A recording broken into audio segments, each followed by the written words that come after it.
வணக்கம். சினமென்னும் சேர்ந்தாரைக் கொல்லி இனமென்னும் ஏமப்புனையைச் சுடும். இது குறள்.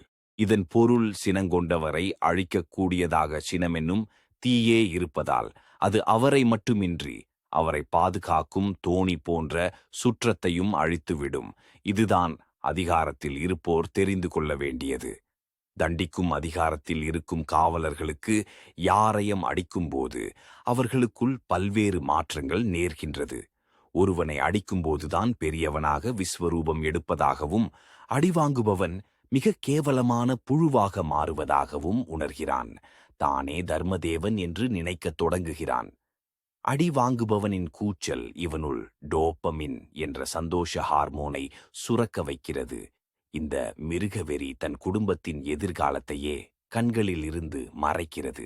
இவனது சினமும் குணமும் ஒரு சிறு தீப்பொறியாகி அவனை அழிப்பது மட்டுமில்லாமல் அவனது சுற்றத்தையும் அவனுக்கு ஆதரவு அளிப்பவர்களையும் அடியோடு அழித்துவிடும் என்று எப்போது தெரிந்து கொள்ளப் போகிறார்கள்? முறையான கோபத்தையும் மூர்க்கமில்லா நடத்தையையும் இவர்கள் எப்பொழுது கற்றுக்கொள்ளப் போகிறார்கள்? நன்றி. வணக்கம்.